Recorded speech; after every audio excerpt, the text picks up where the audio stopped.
Forces of the United Nations, we present one of America's top spine tinglers, a radio rebroadcast of a program dedicated to the mysterious, the unusual, and sometimes the supernatural. A program of Suspense.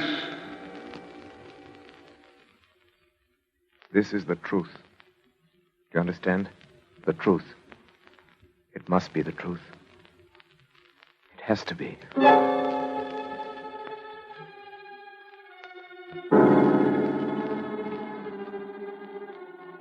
I, Robert Wensley Graham, a doctor and psychiatrist by profession, do hereby of my own free will and volition, albeit with deepest regret, make the following full and complete statement relative to that all but unbelievable series of events which has brought such disaster and misfortune to my house, particularly to my poor wife, Isabel.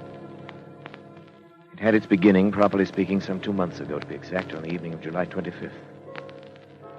We were in the drawing room, Isabel at the piano, practicing, as she said. Her Aunt Jane and I on the opposite sides of the room.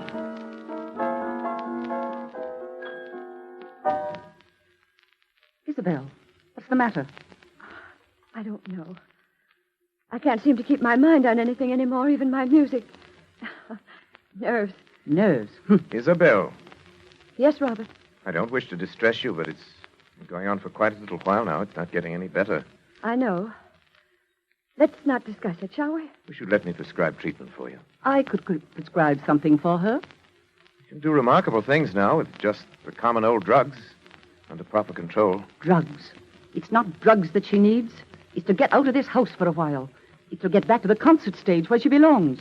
It's work. Aunt Jane, please. I'm sorry. I don't believe in beating around the bush. You're an artist. You've got talent. There's no sense in your trying to subordinate yourself to somebody else. Aunt Jane, that's enough. I'm not subordinating myself to anyone. Really, Aunt Jane, you mustn't interfere, you know. Robert doesn't want me to go back on the stage. Darling, it isn't that I don't want you to go back. I'm proud of you.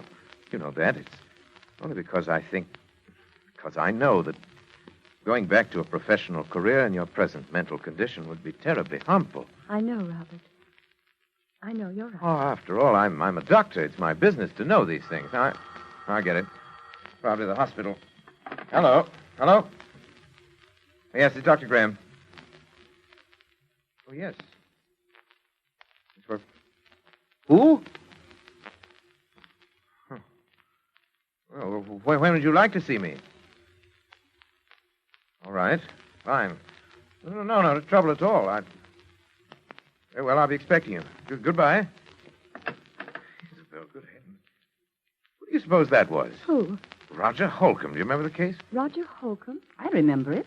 Of course you do. The fellow was brought back from the dead, as the newspapers put it, about a year ago. Oh, yeah. Huh. Yeah, he really was dead for 4 full minutes, as far as medical science was concerned.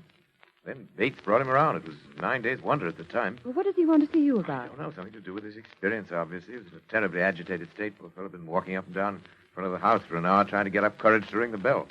Finally phoned from the corner drugstore. Why, the poor man. Why in the world should he do that? Anxiety neurosis. They hounded him, in the most shocking way. Got out of the hospital. Preachers and spiritualists and movie agents, just plain fakers. People trying to find out if he remembered anything of the 4 minutes. He's supposed to be dead. People just trying to exploit him.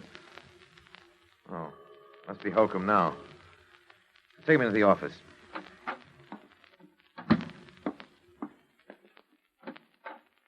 Dr. Graham? Yes, you're Roger Holcomb? Yes. Come in. Pleasure to meet you, Mr. Holcomb. Is it? You come this way, please. My office. Now just sit down anywhere. Lie down on the couch if you like. You're tired. I am tired. Tired unto death. Give me your hand, please. For heaven's sake, there's nothing wrong with my pulse. If that's all you think it is, I'll go. Why did you come to me, Mr. Holcomb? You know my history? Yes, most medical men do. Up until your disappearance. Yeah, most medical men do, all right.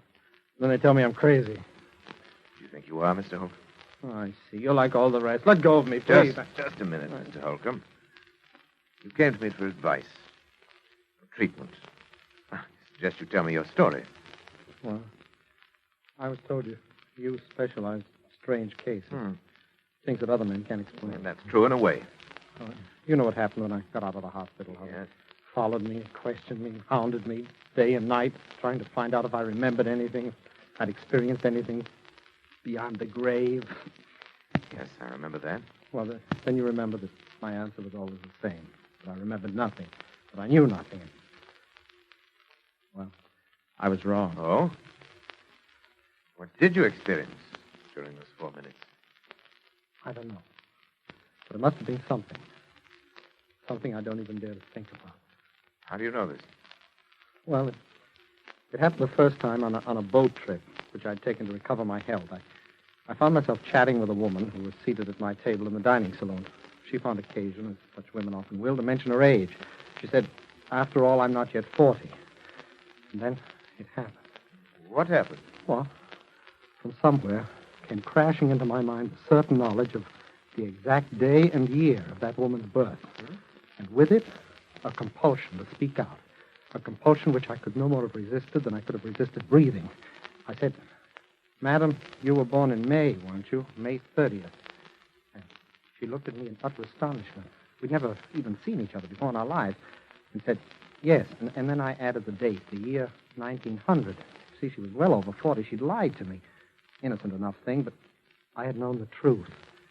And I'd been forced to speak. And I have been ever since. This phenomenon has occurred often? More times than I can remember.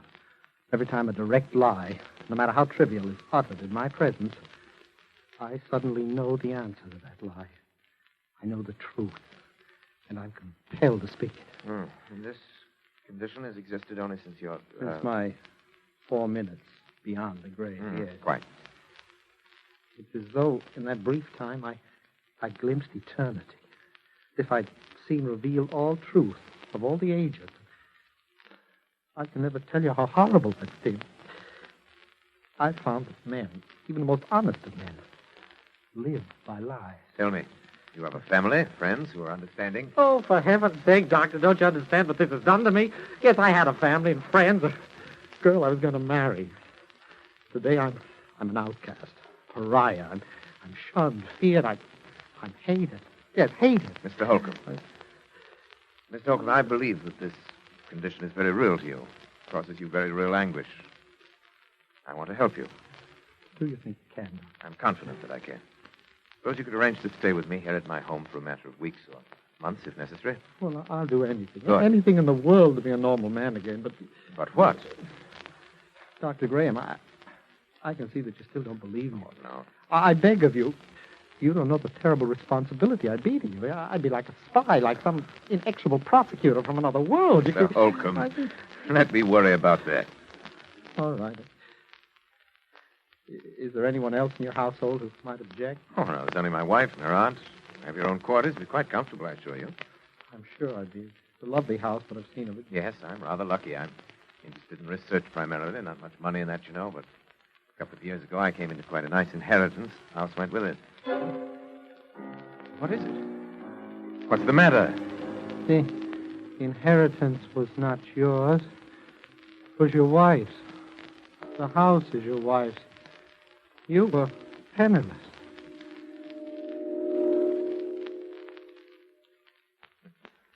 Oh, that's true. I don't know why I lied to you. Pride, I suppose. I'm sorry. I told you I couldn't help it. No. I'll go now. Please. Mr. Holcomb, my fault. It's a small matter. But you see now that I want to help you. Do you believe me now? I believe, Mr. Holcomb, either that you are far more ill than I realized, or that in months to come, you and I must venture into a realm never before explored by mortal man.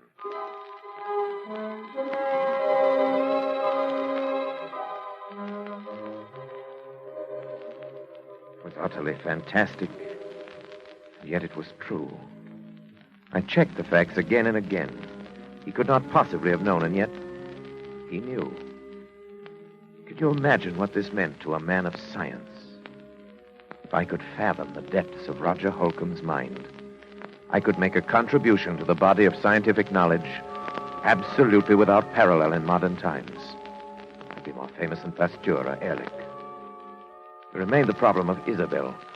I was aware of the danger, of course. I was acutely aware of the peculiarly delicate balance of her mind at that time. Of the fact that the presence of a man like Roger Holcomb might be seriously detrimental to my rather well-conceived plans for Isabel. I believed I could control the situation. I determined to proceed. Actually, Holcomb's presence made itself felt almost immediately. The first incident came after he'd been with us.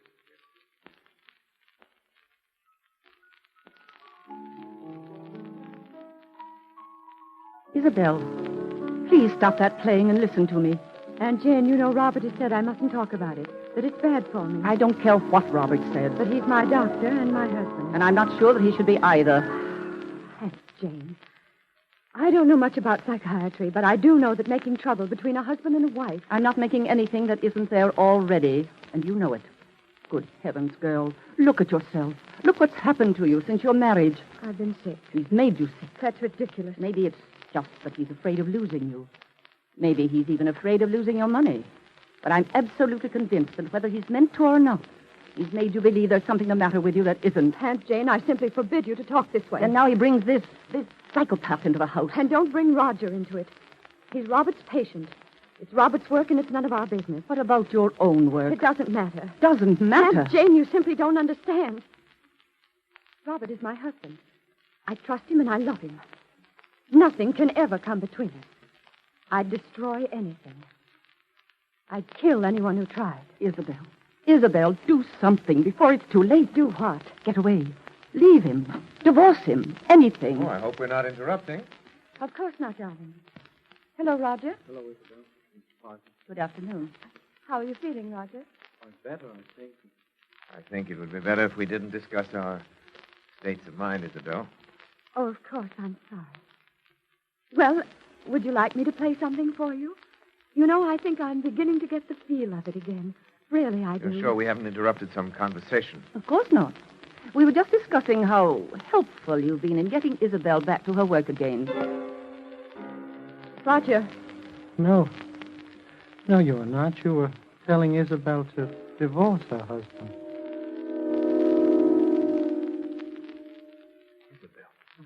I'm sorry. Roger, come back. Isabel, is that true? You brought him in here deliberately. Is that true? It doesn't matter, I suppose. You've known how I felt for a long time. Yes, I'm afraid I have. Robert, it was all so silly. She didn't mean it. It was just I that did she... mean it. But I did mean it. I'm sorry, Isabel. But I've been under this roof too long as it is. Oh, Jane, you're not leaving us. It's best, Isabel. Yes? Yes, I think it's unquestionably best. Best that you go at once.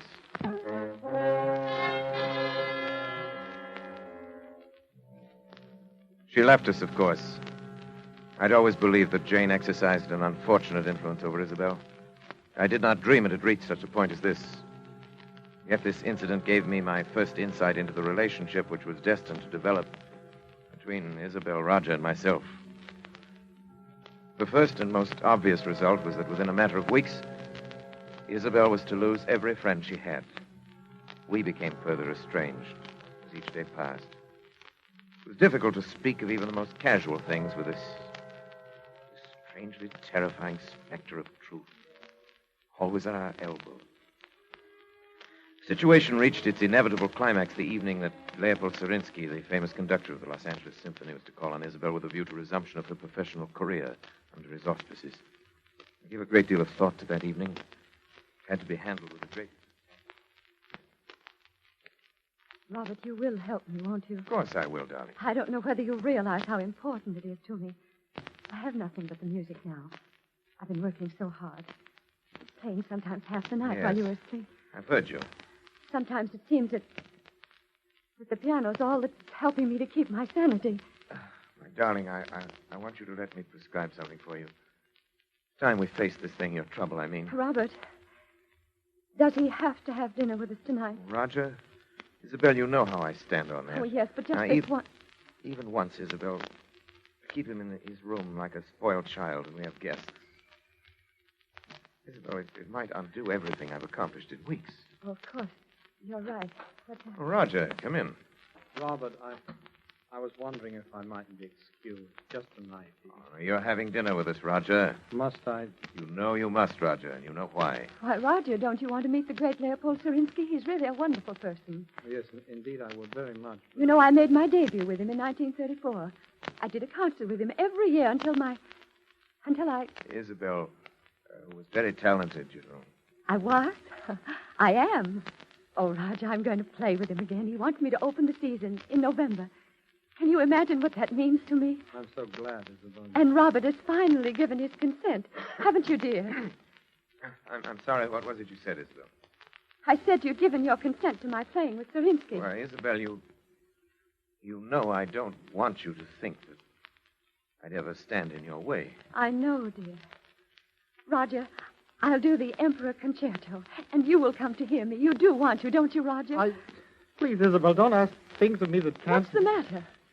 What's the matter with both of you? You act as though you thought I wouldn't be able to appear. As though the whole idea were hopeless or something. Isabel, please. I am going to play. I'll be better than I ever was. You know I will, don't you? Don't you? Yes, of course, Isabel. You play wonderfully. Roger. No, Robert, you're very certain that Isabel will be prevented from ever playing again by death. Death? Oh, Isabel, forgive me, please. By death? No. Oh, no. Please, Roger, it's not true. Tell me it isn't. Roger, answer me. Answer me. Roger, do you hear me? Answer me. Answer me!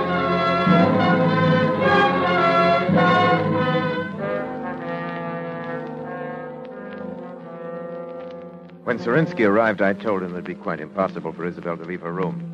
The concert was canceled, and indeed, to my knowledge, she's never touched the piano since that day.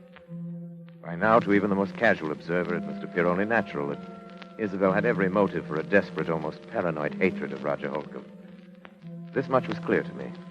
The rest, not yet. But one thing, from any point of view, was certain. I had to keep Roger and Isabel apart. Perhaps what I feared was indeed inevitable. I honestly did not think it so at the time. As a precautionary measure, however, I prescribed a drug for Isabel, which she at last consented to take. I gave her her own supply. She administered it to herself, as I had directed.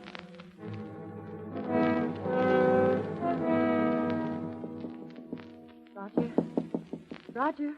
Yeah? It's Isabel. What do you want? Let me in, please. No. Please, it's terribly important. Robert said that I know. But he said it would be all right this time. You sure? Yes. Yes, please. All right.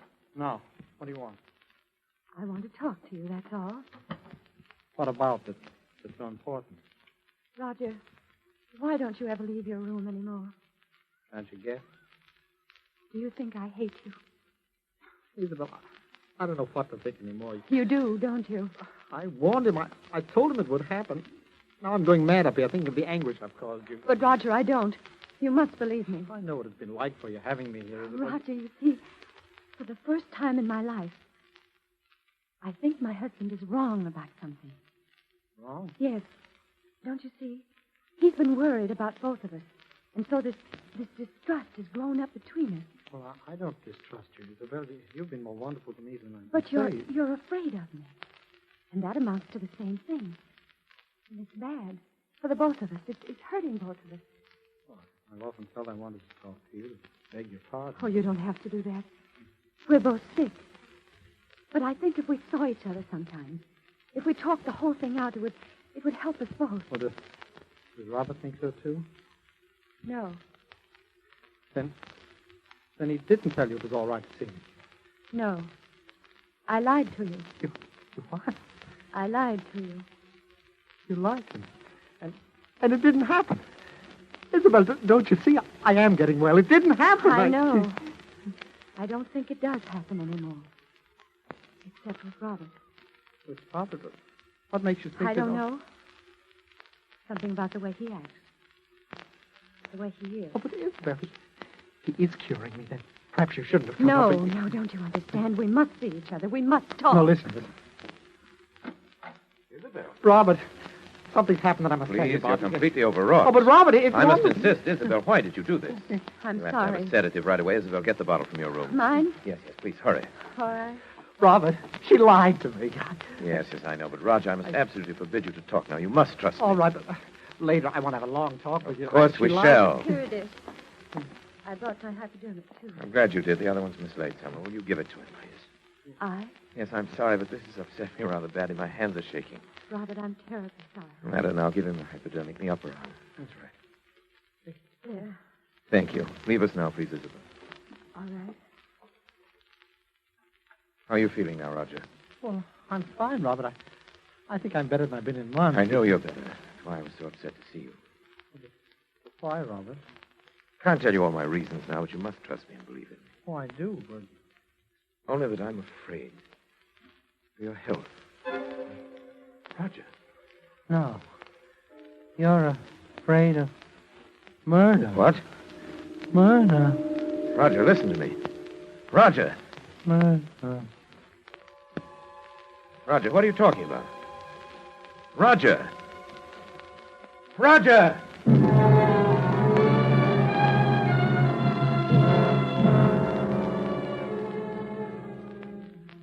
It was clear to me now. I knew I must take immediate action.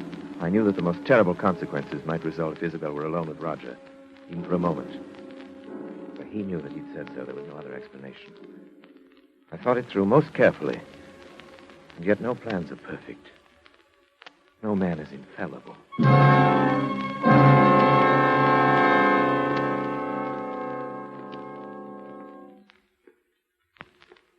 Isabel! Robert, frightened. What are you doing?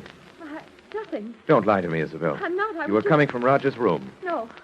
No, I swear I won't. Isabel, don't you understand that you're sick? That I've insisted on these things for your own good and his. All right. I was going to talk to him, but I haven't. Oh, Isabel. Why do you try to tell me that? But it's true, Robert. Really true. Is it? Roger? Roger? What's the matter? Look, Robert. No, it couldn't be. it is. He's dead. Dead. Hypodermic by his side, the drug, your hypodermic. But it's only a Except that sedative. in large enough quantity, it's fatal. You knew that. Oh, Robert, don't listen to me. Isabel, why? Why, I warned you. Robert, look at me. It's Isabel. It's your wife. You can't. Oh, no. Where are you going? Come back. I'm going to call the police.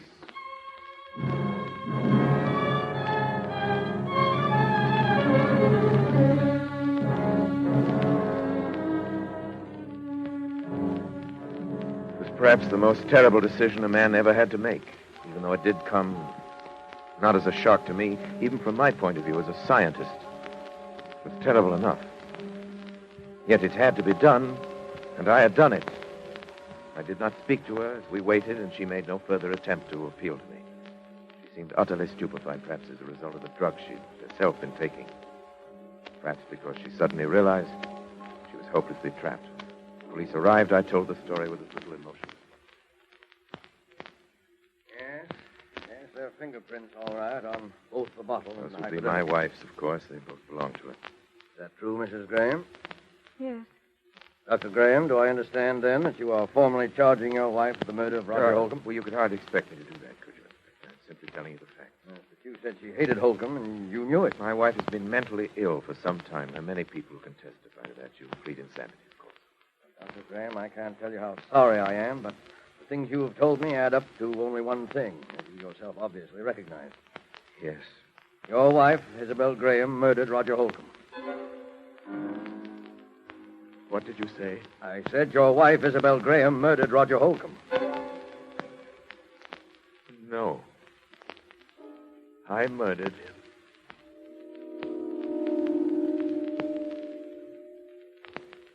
What? I tried to make it appear that Isabel had done it. And I succeeded. But I killed him.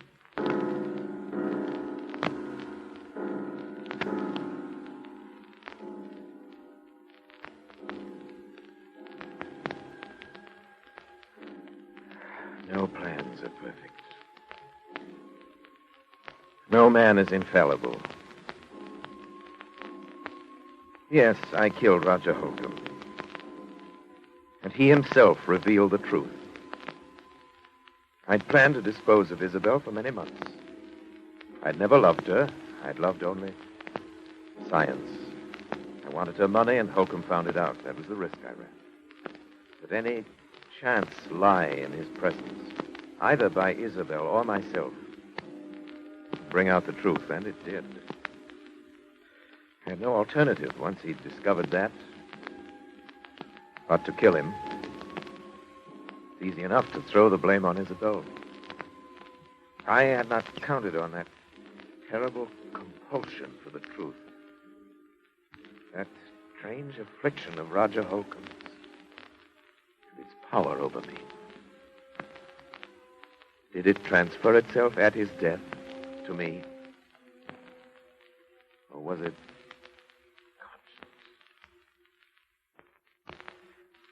Pity that it had to end this way. It was a fascinating case.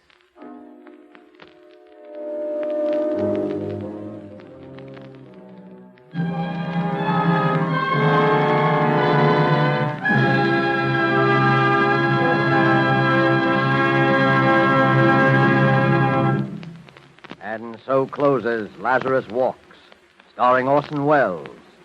Tonight's tale of Suspense.